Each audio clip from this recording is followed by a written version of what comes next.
Voilà, bonjour à toutes, bonjour à tous. C'est effectivement un plaisir d'être là pour vous parler d'un sujet dont on parle beaucoup moins dans les médias où je suis la plupart du temps, parce que je suis toujours interrogé sur la ponctualité des trains, sur les retards de grands travaux. Et on oublie que derrière le fonctionnement d'un système de chemin de fer, il y a des collaborateurs, un système, il y a une gouvernance, beaucoup de règles.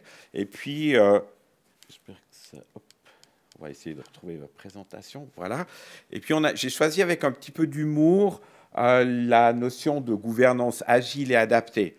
On est un grand groupe, on est une entreprise de la Confédération, on a des boucles de rattrapage, de contrôle sur tout ce que vous voulez. On a des processus en quantité, on a énormément de règles et de normes. Heureusement qu'il y a l'intelligence artificielle qui est arrivée, qui nous permet d'aller retrouver dans toutes nos normes toutes celles qui s'adressent à un sujet. Donc, on a très rapidement développé beaucoup de capacités dans ce domaine-là parce qu'on est un groupe à la fois suisse-allemand, et ça veut dire beaucoup culturellement, et un groupe qui est extrêmement rigoureux dans son approche. La sécurité ferroviaire, c'est quelque chose qui est absolument clé. Alors, on va faire un petit tour dans cette organisation, dans les règles qu'on a, comment on fonctionne, comment on est géré. Et puis, on verra que beaucoup d'aspects qui ont été discutés cet après-midi, vous allez les retrouver sous une forme ou une autre à l'intérieur du fonctionnement de notre entreprise. Donc déjà, en termes juridiques, on est une société anonyme, certes, mais il y a une loi sur les CFF. Donc on a vu qu'il n'y a pas de loi sur la santé, mais il y a une loi sur les CFF, une loi qui régit et cadre très très fortement l'entreprise. Cette loi, elle vient d'être adaptée. Le Parlement a mis une nouvelle boucle de contrôle sur l'endettement des CFF suite au Covid. C'est toujours d'énormes débats, donc c'est un aspect normatif et régulatif qui est très très fort. Cette loi, elle est de 98 pour sa première mouture. Elle a été adaptée à plusieurs formes. Après, on est une société de transport, donc on transporte des gens, mais on est aussi une société immobilière, on l'oublie, ça fait beaucoup de débats, heureusement, et puis on transporte des marchandises, on transporte des personnes. C'est un groupe très grand, on a 35 000 employés au CFF, dans des divisions qui sont organisées sur une partie pour ce qui est voyageurs, il y a deux divisions, on a une partie qui s'occupe vraiment des clients, c'est la notion de marché voyageur, puis des gens qui assurent que les 8000 trains qu'on fait chaque jour chez Voyageurs le soient avec une bonne qualité, un haut niveau de ponctualité. C'est le premier élément sur lequel je dois toujours rapporter, sommes-nous à l'heure? Et si un train est à l'heure, très rapidement, tous les politiques du pays m'envoient un message, j'ai pris le train, on avait 5 minutes de retard à Berne. Est-ce que vous pourriez faire en sorte que ça ne se reproduise pas? Voilà, c'est quelque chose qui est extrêmement courant dans notre élément. Donc, on est très, très grosse structure et on a dû mettre beaucoup de règles pour pouvoir faire fonctionner cette structure, comme vous le voyez. Alors, j'étais très admiratif quand j'entendais que le CHUV n'avait que 350 logiciels. Nous en avons 2500 au CFF. Qui fonctionnent et dialoguent ensemble. Donc, on est extrêmement digitalisé, ce qui complexifie énormément aussi le fonctionnement. Aujourd'hui, c'est absolument impossible, sans système extrêmement lourd, de faire fonctionner tous les jours cette grande machine.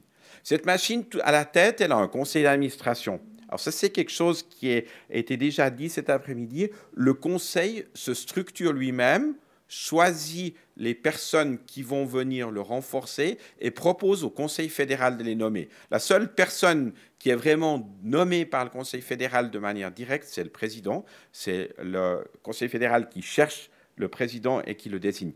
Tous les membres du Conseil d'administration des CFF sont des gens indépendants, à part deux collaborateurs, deux personnes qui représentent le personnel. Le personnel a droit à 2 représentants. Tous les autres sont des gens indépendants qui sont choisis pour des compétences qui vont pouvoir amener au conseil d'administration. Donc, on n'a plus du tout, ça a changé depuis 2015, d'orientation politique dans le conseil. On n'a plus de représentants politiques. Et d'ailleurs, c'est une règle. Si un ancien politicien vient au conseil, il doit quitter toutes ses fonctions qu'il aurait au Parlement. La grande difficulté qu'on a, on est aussi extrêmement strict dans le choix du conseil d'administration d'avoir une indépendance par rapport à tous nos fournisseurs, par rapport à tous les gens pour lesquels on offre nos services. Donc ça rend le choix un petit peu plus difficile et parfois ça donne des débats parce qu'on a des gens très compétents qui aimeraient, qui s'annoncent, qui disent ça m'intéresserait, mais pour lequel en fait un lien d'intérêt trop grand serait là. Donc on a un contrôle très très strict des liens d'intérêt. On essaye d'avoir aussi une bonne balance homme-femme, représentation linguistique. Actuellement, on a une majorité de femmes au conseil d'administration. Donc, c'est la preuve qu'on peut y arriver dans le fonctionnement d'une grande entreprise comme la nôtre. La direction de l'entreprise, elle, c'est aussi quelque chose qui est extrêmement important. Je vais le redire plusieurs fois. Les gens sont d'abord membres de la direction avant d'être responsables d'une unité.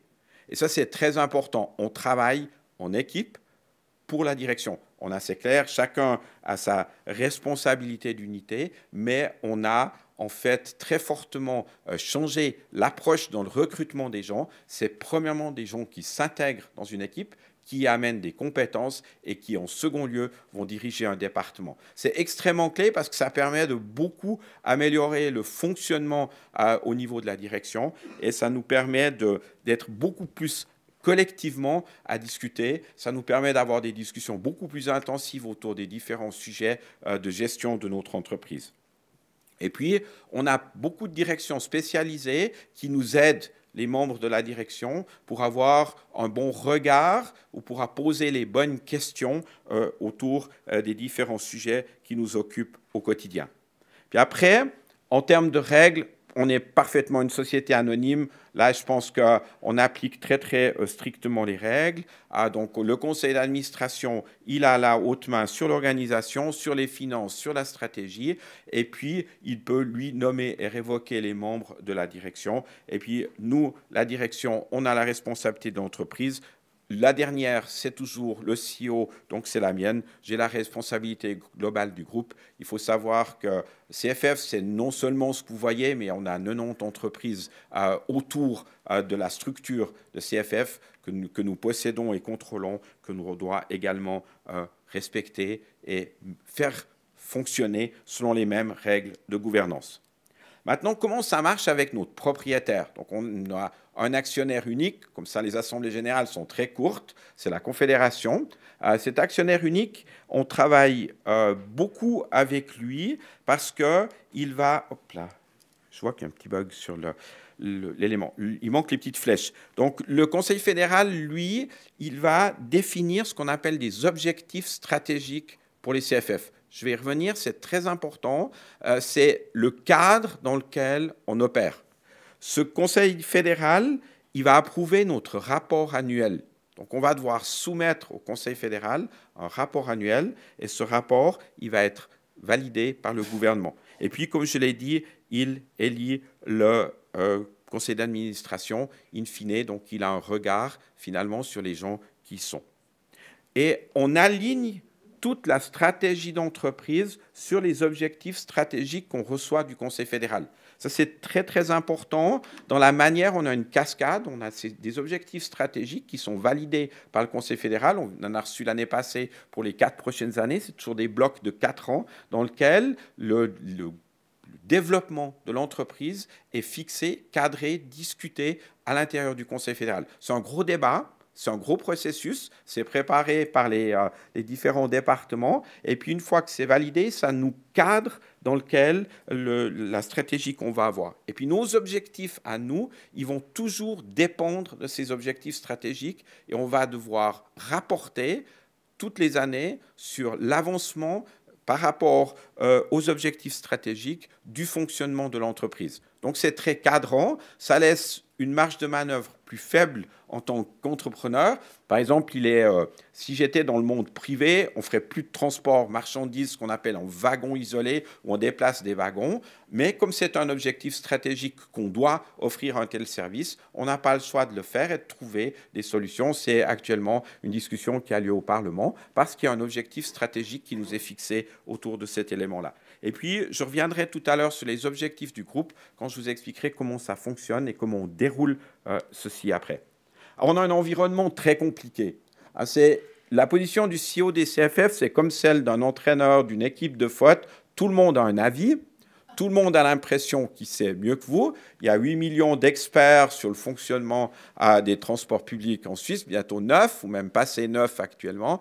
Tout le monde va vous dire « Ah, il faudrait faire comme ça ». Quand on me croise, malheureusement, c'est un peu le défaut quand on est un personnage public, tout le monde va me dire « Ah, mais dans les tarifs, vous devriez faire ça. Et puis, pourquoi il n'y a pas un train qui s'arrête devant chez moi ?» Voilà, ça fait partie, en fait, de notre environnement qui est extrêmement complexe, comme vous le voyez avec tous les acteurs qui sont là. Mais on essaye, dans cet environnement, de garder un esprit d'entreprise, même si parfois, on est dans un environnement qui est extrêmement cadré. On voit que cet environnement, il peut être totalement antinomial. Et ça, c'est juste un exemple pour vous montrer. On a le Conseil fédéral et donc la Confédération qui nous fixe des règles. Et puis, vous avez le surveillant des prix, qui est un employé de la Confédération, qui va dire tout le temps « Ah non, les prix sont trop élevés, il n'y a pas assez d'argent public mis par mon employeur pour faire fonctionner les transports publics. » Donc, on est dans un cadre qui est parfois complètement antinomial. Puis après, on a des éléments très, très importants qui sont dans ce système. C'est tout ce qui est tarification en Suisse, ça a été délégué aux entreprises des transports. Donc, le pouvoir de fixer les tarifs, il appartient à la Confédération. Ce pouvoir, il a été délégué aux entreprises qui se sont constituées une structure qui s'appelle une alliance, Alliance Suisse-Pass, qui gère toute la partie tarifaire. Donc là, on dit toujours, par exemple, quand les tarifs augmentent, on dit les tarifs CFF augmentent. J'ai une voix sur 9 dans le conseil d'administration qui gère ça, et puis les 8 autres voix sont dans d'autres mains, et c'est une décision collective de 300 entreprises, de communautés tarifaires, des cantons pour régler les tarifs. Et ça, c'est quelque chose qui est très, très intéressant. Comme on est le plus grand des acteurs, c'est toujours les CFF. Et quel que soit ce qui arrive dans ce système, ce qui nous oblige à voir. Puis après, on a beaucoup de systèmes de contrôle qui ont été mis en place. Pour reprendre, on a repris des règles européennes. On a un service d'attribution des sillons, par exemple. C'est un service qui va dire est-ce qu'un train peut circuler ou pas, quelle priorité a ce train par rapport à un autre. On a Railcom, qui est une institution qui veille que les règles soient bien appliquées. Donc, on voit qu'on a mis en place toute une série d'instruments au niveau politique pour avoir une bonne gouvernance. Dans l'entreprise, c'est très, très important. Là, on revient un peu sur des éléments qui ont été un peu présentés cet après-midi. Le premier élément, c'est d'être très clair sur les valeurs. Et là, on a des valeurs. Vous voyez qu'on les a bien travaillées. On a des valeurs qui sont extrêmement claires, qu'on essaye de faire vivre jusque dans la base. C'est très important. La grande difficulté, vous pouvez toujours avoir des gens qui vous découvrent des valeurs. Ce qui est clé, c'est que vos collaboratrices et vos collaborateurs sachent ces valeurs, les connaissent et les vivent. On a aussi travaillé sur une raison d'être, et ça nous permet d'avoir une vision beaucoup plus entrepreneur, une vision beaucoup plus entreprise, et aussi une vision commune. On a un attachement formidable des collaborateurs à l'entreprise. On a un attachement formidable au transport public. Les gens s'identifient avec l'entreprise, s'identifient avec la marque, et s'identifient avec les valeurs qu'on propage. Et ça, c'est extrêmement important pour nous. C'est quelque chose qu'on mesure, qu'on suit et qu'on développe pour faire en sorte d'avoir vraiment... D'ailleurs, on le voit, dès qu'on a une perturbation, une situation difficile, tout le monde est là sur le pont très rapidement pour essayer de trouver des solutions. Et ça, c'est quelque chose que cette identification autour de valeurs nous a beaucoup aidé. Quand on a eu le déraillement au Gotthard l'année passée qui a provoqué un très gros accident, dans la nuit qui a suivi, j'ai reçu, je pense, 250 emails de collaborateurs qui m'ont dit « Je suis en vacances, je rentre, je reviens aider, je viens conduire des trains, je suis à disposition pour venir déblayer. » Donc, on a tout de suite cet esprit de corps qui se manifeste là autour et qui est très, très important. Donc, on a beaucoup simplifié la conduite de l'entreprise. On n'a plus que 9 objectifs que vous voyez ici et tout le monde est conduit par ces objectifs-là. Et la part variable, on a une partie de gens qui sont engagés hors d'une convention collective selon les règles habituelles d'engagement des entreprises. Tous les gens qui ont une part variable, c'est uniquement basé sur ces objectifs-là. Puis vous pouvez voir dans ces objectifs, le premier, c'est la satisfaction de la clientèle.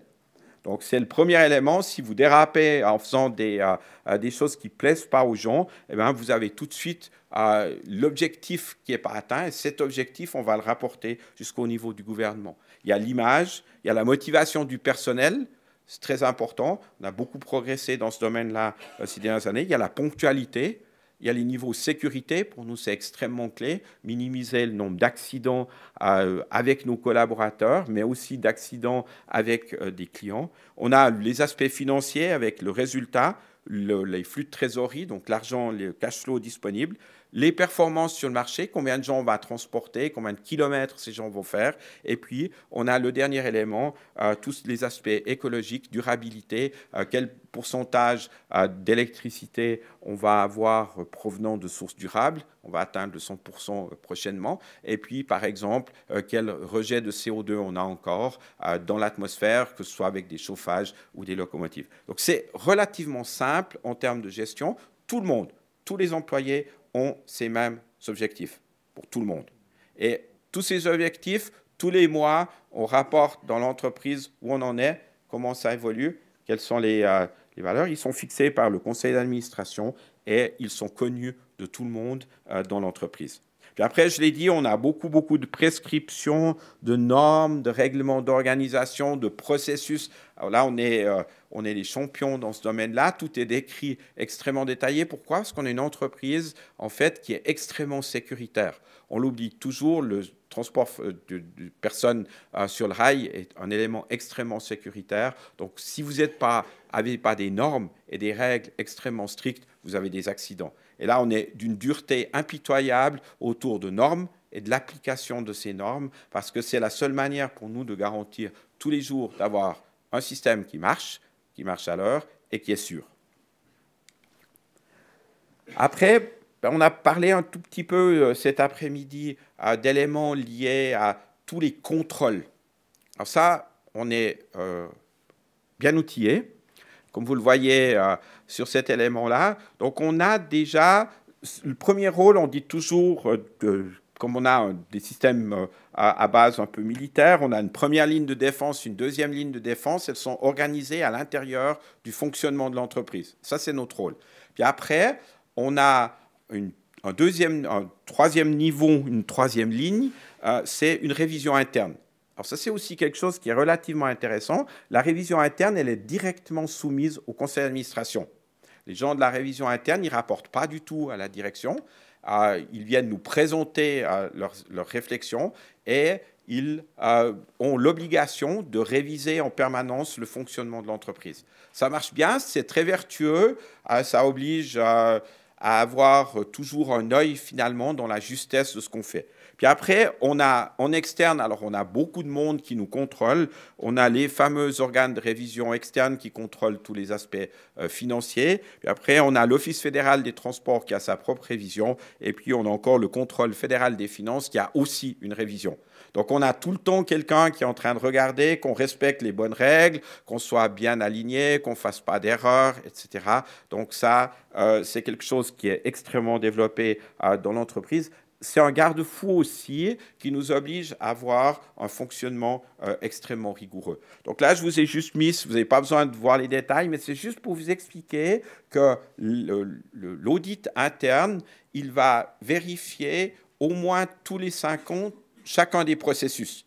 Donc, il passe à travers chaque processus, puis après, il prend au fur et à mesure d'événements, de choses, il fait des enquêtes en cours, mais au moins, on est certain qu'avec un balayage régulier, tous les processus vont être examinés par la révision, ce qui nous permet d'avoir une très bonne assurance que ce qu'on met en place, on est un chemin de fer. Hein. Nous, on n'est pas une société IT qui va devoir, où les choses changent très, très vite. On est un monde qui évolue le ferroviaire très lentement. On est en train de planifier ce qu'on va réaliser et construire en 2050. Donc, ça nous suffit d'avoir ce rythme-là de contrôle.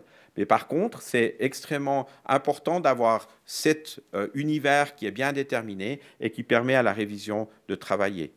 Puis après, ce qu'on a mis en place, on a non seulement la révision, on a mis tout un système de compliance en place. C'est quelque chose qui nous a beaucoup aidé. On a eu quelques cas dans les années entre 2000, 2010, 2015, où il y a eu des dérapages, notamment sur des acquisitions, sur des choses comme ça. Donc, on a mis en place à ce moment-là un système de compliance avec un système d'alerte complètement indépendant et complètement confidentiel. Et c'est le système d'alerte reçoit très régulièrement, plusieurs fois par mois, des remarques de collaborateurs ou externes, de gens qui disent « Ah, j'ai vu ça » ou « J'ai entendu ça. Est-ce que c'est vraiment conforme à la compliance ?» Et ça, c'est quelque chose qui fonctionne très bien. On a une équipe d'enquête, vraiment, qui sont là. Donc, des gens qui sont habilités, qui sont vraiment formés à enquêter si les règles de compliance sont et de bonne gouvernance qu'on a, de facto, sont bien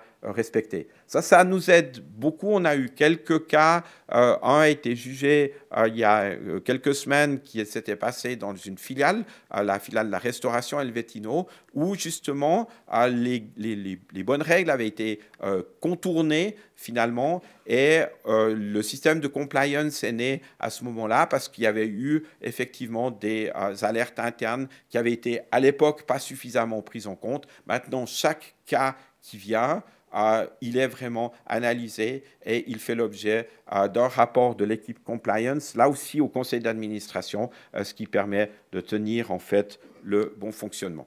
Puis après, le dernier élément, c'est la transparence. Alors ça, vous pouvez essayer de faire ce que vous voulez. Les CFF, tout le monde s'y intéresse, ce qui fait qu'on est obligé, et c'est beaucoup plus simple, de ne rien avoir de confidentiel. De toute façon, le lendemain, c'est dans le blic. Donc, vous n'avez pas d'autre choix que d'être le plus transparent possible sur tout ce qu'on fait. Alors, je vous ai juste mis quelques petits éléments. Vous pouvez voir, on traite 5600 demandes médias par année. D'accord ? Le CEO est cité à peu près 1800 fois par année dans les médias, donc ça vous oblige. On fait 130 communiqués de presse, on a beaucoup résolu. J'ai été dans 9 commissions parlementaires, mais comme il y a 2 chambres, vous faites 2, c'est 18. En réalité, j'ai été 22 fois au Parlement l'année passée pour répondre à des questions dans les commissions. Voilà, on fait énormément de travail, de transparence et d'information. C'est très, très essentiel parce que ça évite en fait, et ça j'ai beaucoup changé cette culture aussi, on dit les choses, si on a un problème, on a un problème, si les choses vont bien, de toute façon, ça intéresse personne, et raison pour laquelle on est là, c'est notre rôle d'avoir un système qui soit le plus transparent possible. Et aujourd'hui, j'avoue que ça fonctionne bien. Ça nous permet aussi vis-à-vis de nos collaborateurs d'avoir cette confiance. Et ça, c'est quelque chose qu'il ne faut pas du tout négliger. On ne fait pas ça par obligation, on fait ça aussi par conviction. Et parce que c'est très, très important, l'identification des gens, notamment dans le management, mais aussi dans son fonctionnement du management, elle est essentielle au bon fonctionnement de l'entreprise. Je dis toujours, moi je suis un peu le chef d'orchestre, mais ceux qui font vraiment la musique, c'est les 35 000 qui tous les jours se lèvent pour faire fonctionner les trains. Et eux, ils sont beaucoup plus importants que moi. Et je dois simplement faire en sorte que ce système qu'on a mis en place, qui est très agile aujourd'hui, parce qu'on a beaucoup changé sa manière de fonctionner, permette d'être le plus efficace possible pour que les trains fonctionnent. Après, on peut toujours faire mieux, on peut toujours s'améliorer. Et ça, c'est aussi notre travail. Puis après, il y a des défis qu'on doit relever. Je l'ai dit, c'est le lien toujours qu'on a avec les commanditaires, les cantons, les communes. Tout le monde a un avis, tout le monde aimerait nos terrains qu'on leur les donne quand on a des terrains à disposition. Si on veut construire sur ces terrains, on doit faire des logements sociaux. Donc, on fait des logements sociaux. On est les seuls qui avons un objectif de 40% de logements sociaux dans tous les projets de construction qu'on fait. Voilà, c'est simplement parce que les villes nous contrôlent. Il y a même certaines villes à Zurich qui ont voté et qui voulaient nous racheter un terrain qu'on ne voulait pas vendre. Donc, ils n'ont pas acheté le terrain. Ma foi, ça arrive. Donc, le développement immobilier, typiquement, c'est toujours un gros sujet. Alors que ce développement immobilier, c'est le seul endroit où on peut gagner de l'argent dans le reste du système. Dès que je veux augmenter les prix ou arranger le système tarifaire pour augmenter un tout petit peu plus, le surveillant des prix me dit stop. Dans le trafic régional, on n'engage pas. Dans le trafic marchandises, ça fait très longtemps qu'on perd de l'argent et ça se saurait si en Europe, quelqu'un gagnait vraiment de l'argent dans le trafic marchandises, tout le monde saurait faire comment. Donc en réalité, notre seule manière d'arriver à nous désendetter à terme, c'est de continuer à développer un petit peu notre système immobilier. Puis après, il peut y avoir, dans les fameux objectifs du Conseil fédéral, parce que là aussi, c'est une somme de ce que veulent les différents départements, il peut y avoir certains conflits et certains objectifs qui sont très contradictoires. Alors là, c'est un gros débat, lequel on respecte réellement, lequel on priorise. C'est un rôle du conseil d'administration parfois de dire non, là, on va mettre maintenant la priorité. On a un très gros débat actuellement parce qu'on a, au niveau de l'endettement, le Conseil fédéral a fixé un objectif qui est de limiter l'endettement à 6 fois et demi notre free cash flow, donc pour arriver à assurer de refinancer l'entreprise. Voilà, c'est un des objectifs stratégiques. On a un autre objectif qui est de continuer à développer, donc on devrait continuer à investir.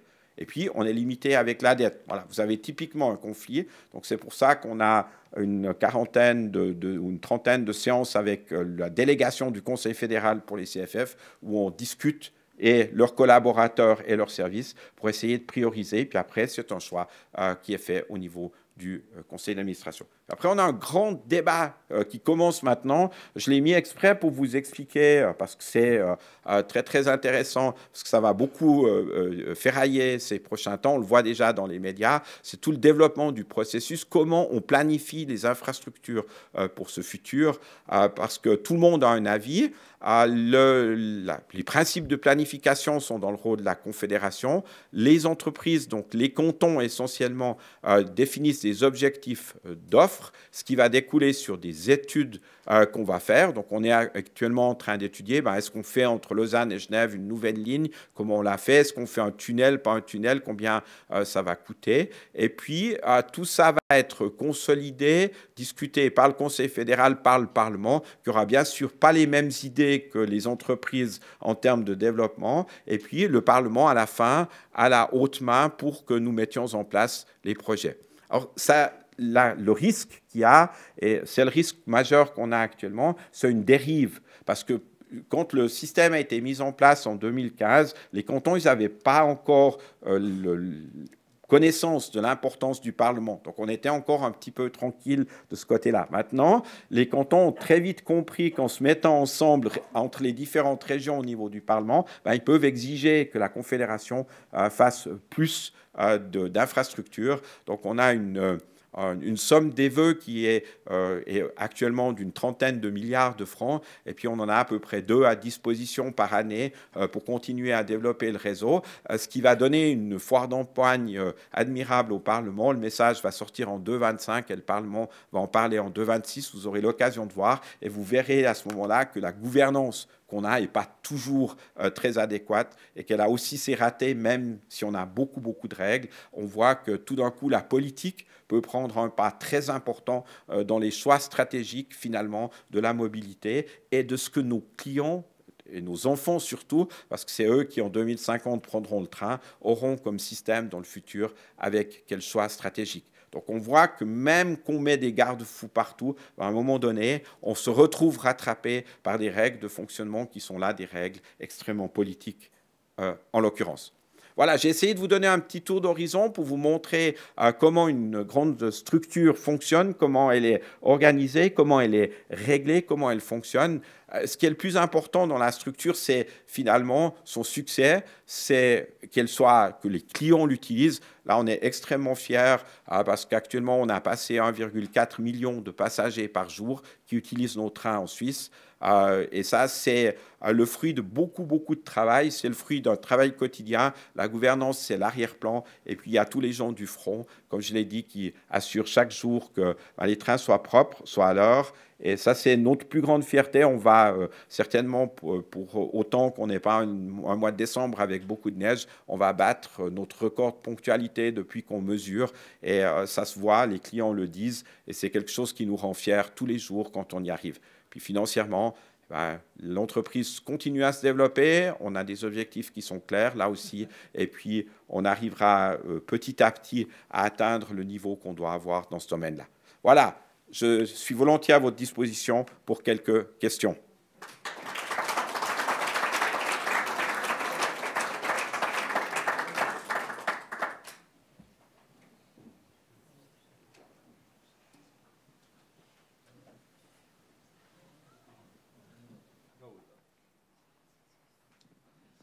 Oui, bonjour monsieur, Jacques Blanc. Merci pour votre exposé. Une petite question relative aux relations entre le conseil d'administration et puis l'actionnaire qui est l'État. Le conseil fédéral délègue au conseil d'administration un certain nombre de compétences puisqu'il élit les membres du conseil d'administration. Parmi les prérogatives, vous êtes une société anonyme, fût-elle de droit public, les prérogatives du conseil d'administration, c'est quand même de définir la stratégie de l'entreprise. Oui. Ceci dit, vous recevez les objectifs stratégiques de la Confédération. Pour définir les objectifs stratégiques, il faut une stratégie. Vous avez la dimension politique dessus. Comment est-ce que vous gérez tout ça, en fait, dans vos relations, dans l'établissement de ces différents éléments? Alors, le grand avantage qu'on a, c'est que le Conseil fédéral est un peu dépolitisé quand même. Dans cette manière de gérer. Donc, on arrive à avoir une discussion vraiment de propriétaires autour du développement de l'entreprise. Et c'est la raison pour laquelle le Conseil fédéral évite que les chambres, notamment les deux commissions des transports, puissent décider des objectifs stratégiques. Ils peuvent qu'en prendre uniquement connaissance. L'organisation de l'objectif stratégique est vraiment faite. Et là, il y a un travail très important. L'année où on définit les objectifs stratégiques, il y a énormément d'échanges entre le Conseil fédéral, la présidente et le CEO de l'entreprise pour pouvoir définir les bons objectifs. Donc, on calque vraiment les deux choses, stratégie et objectifs ensemble. Et puis après, les chambres, la partie plus politique, elle en prend connaissance.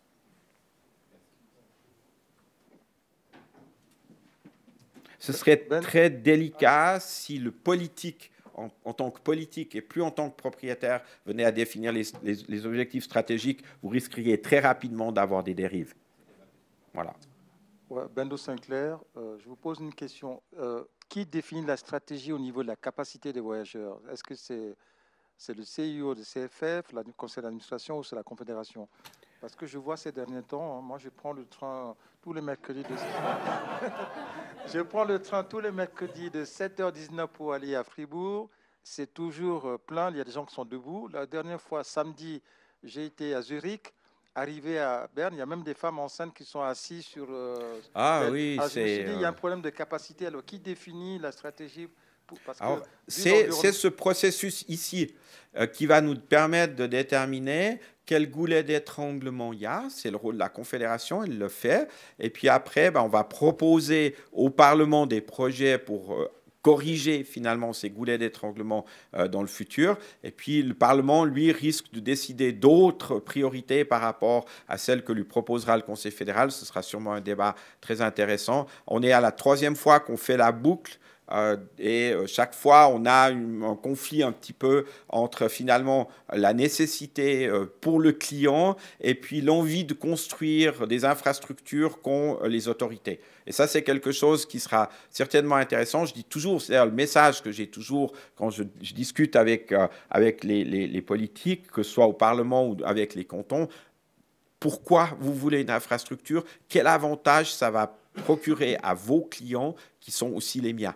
Et ça, c'est un très gros débat. Après, nous, on essaye toujours de voir dans la phase transitoire comment on peut renforcer, augmenter le nombre de trains. Mais voilà, certaines lignes, elles ont une capacité qui est limitée. Si vous prenez entre Lausanne et Genève, on vient gentiment à saturation du nombre de trains qu'on peut y faire passer. On a pris d'ailleurs le parti de ralentir un peu les trains pour pouvoir faire passer plus de trains, notamment entre Lausanne et Genève, où la demande est extrêmement forte. Voilà, c'est des choix. Alors, c'est des choix qui ne plaisent pas toujours, parce qu'à Yverdon ou à Neuchâtel, on a perdu leur relation directe vers Genève. Je comprends tout à fait les gens. Mais pourquoi? Parce que simplement, on a pu augmenter de 15% le nombre de trains qu'on fait passer en Suisse romande, notamment sur cet axe. Et c'est notre seule chance d'arriver à avoir cette croissance qui est extrêmement rapide. Alors, la bonne nouvelle, c'est qu'avec le Covid, le taux de pendulaire, il a diminué. Alors ça, c'est la bonne nouvelle pour nous. Maintenant, avec les pendulaires, on n'a pas encore atteint des niveaux avant Covid. On a un vrai problème le mardi.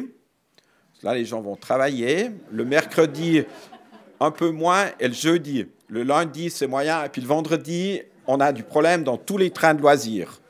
Voilà. Et ça, c'est un peu ce qu'on a.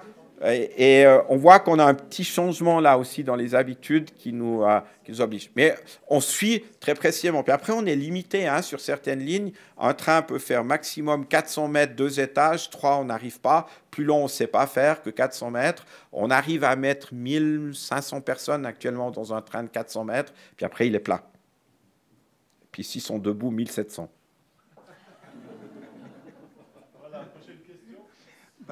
Je crois que les pendulaires vont apparaître sur les routes qui seront énormément élargies et il y aura suffisamment de place là.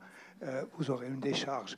Non, pour être sérieux, nous avons dans toutes les présentations d'aujourd'hui la question de la pénurie, la question de l'inclusivité, exclusivité qui est liée à la production des biens publics.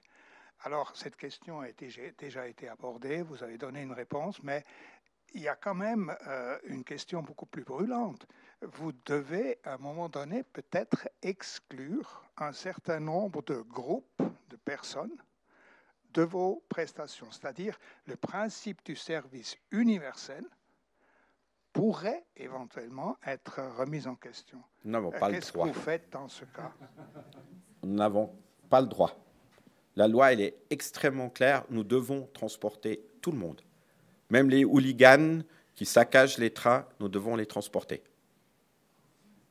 Voilà. C'est très clair et on a essayé plusieurs fois de limiter. On a retiré des abonnements. On a toujours perdu devant les tribunaux. La loi, elle est extrêmement claire.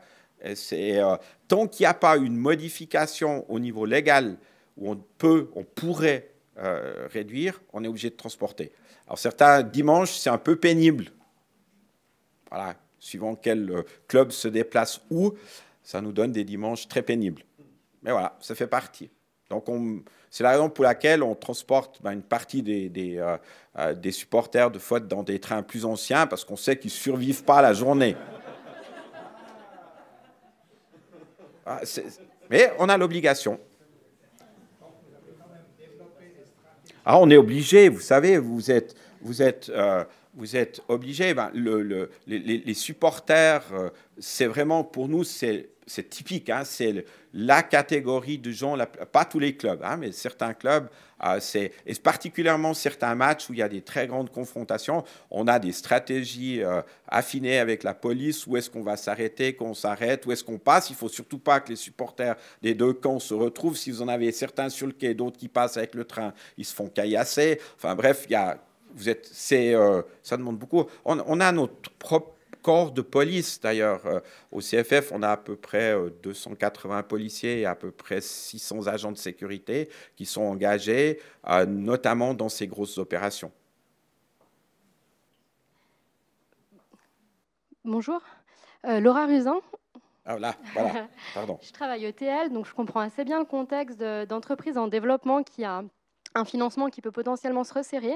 Et je me demandais, dans ce contexte-là, finalement, la part de l'immobilier, quelle était la part de l'immobilier par rapport aux autres activités de l'entreprise et les objectifs du Conseil fédéral, dans quelle mesure il s'impliquait dans cette activité-là? Alors, on a l'objectif très clair de développer les terrains qu'on n'utilise plus pour les opérations ferroviaires. Voilà, donc c'est clair. Aujourd'hui, il faut savoir que l'immobilier... le bénéfice d'immobilier, il est réutilisé pour moitié pour financer les infrastructures ferroviaires et puis pour autre moitié pour assainir notre caisse de pension.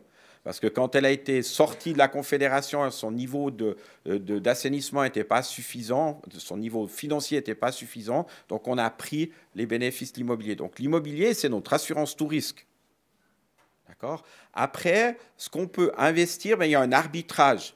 Nous, on peut investir à peu près c'est des chiffres énormes, hein, c'est 6,5 milliards par année, le montant des investissements dans la partie sur l'ensemble. Si on prend la partie commerciale qui est soumise à cette règle, c'est à peu près 2,5 milliards. Donc on va avoir des arbitrages. C'est clair que les années où on doit acheter plus de matériel roulant, parce que le matériel, on paye 30% à la commande, eh ben, vous allez pouvoir nettement moins faire. Et puis certaines autres années, vous allez dans votre portefeuille. Donc l'immobilier, finalement, dans ce volume d'investissement, ça va représenter quand même la valeur résiduelle.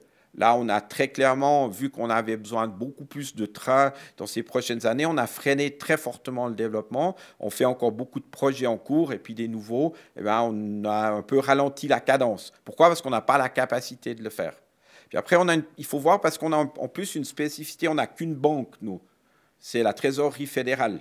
Donc, je ne peux pas même aller chercher l'argent dont j'aurais besoin sur des marchés. Les banques pour l'immobilier, on a des taux de rentabilité sur les projets dans les gares et dans les environs de gares qui sont phénoménaux. D'accord? Mais on ne peut pas, en fait, c'est contrôlé aussi par ce biais-là. Donc là, il y a de nouveau une boucle de rattrapage, vu que notre banque, c'est la trésorerie fédérale. Donc voilà, la priorité, elle est très clairement donnée sur le développement du ferroviaire.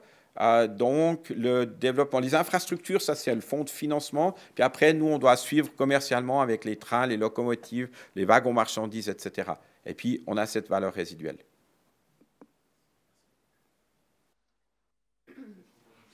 Oui. Éric Janet, du Contrôle fédéral des finances. Donc... Oui. Alors vous êtes habitué, il n'y a pas de souci, on a une très bonne relation. On a une très bonne relation. Oui, tout à fait, parce qu'on joue la transparence avec nos organes de contrôle, c'est le plus simple. Alors la question, vous avez parlé des investissements, mais effectivement, il y a aussi tout ce qui est entretien du réseau. On dit qu'on va à une cadence plus grande, on développe le réseau, etc. Est-ce qu'on arrive encore à maintenir le réseau? On sait qu'on a du retard dans l'entretien. Est-ce que c'est quelque chose qui peut encore se dégrader ou est-ce qu'on arriverait à une situation qui approche celle de nos voisins allemands? Je ne pense pas, mais je pense que ça peut être un risque assez important. Alors, effectivement, on met beaucoup d'argent dans l'entretien du réseau. La loi, elle est très claire. Elle dit que l'entretien a la priorité sur le développement. Dans les faits, ce n'est pas tout à fait ça, parce qu'au Parlement, ils essayent toujours un petit peu de jouer sur les chiffres, mais on y arrive.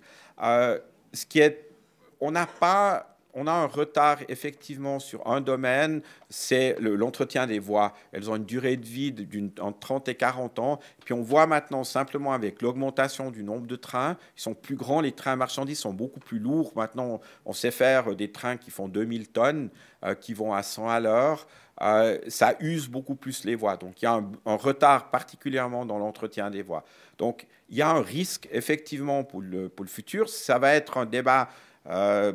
On a une rencontre la semaine prochaine entre cantons, confédérations au niveau du DTEC pour arriver à essayer de définir la stratégie dans le futur. Puis, ce qu'il faut arriver à éviter, c'est aussi un grand débat qu'on a avec les autorités qui veulent plus d'objets. Chaque objet, chaque franc investi va générer 3 francs dans la durée de vie d'entretien.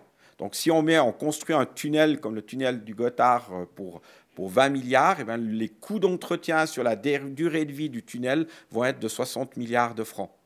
Voilà. C'est simple, le tunnel vit 100 ans et il faut 3% chaque année. Donc pour l'instant, on a été un peu protégé parce qu'on est encore dans les phases du début du cycle de vie, puis il viendra un moment donné où il faudra des montants qui sont relativement importants pour entretenir ce réseau. Alors, le grand défi pour nous, et ça c'est un petit peu un débat qui commence maintenant au niveau de la Confédération, c'est on est convaincu qu'on peut réduire un petit peu cette part en mettant plus de technologie au système. On voit qu'on peut réaugmenter encore le nombre de trains sans construire nécessairement beaucoup de nouvelles lignes, mais la loi aujourd'hui, elle ne prévoit pas que le financement de ces objets soit assuré par les fonds de financement. Donc, il y a un petit peu de réticence au niveau des autorités d'investir plus dans les domaines technologiques. Ça viendra. Merci beaucoup. De rien. Merci. Merci beaucoup.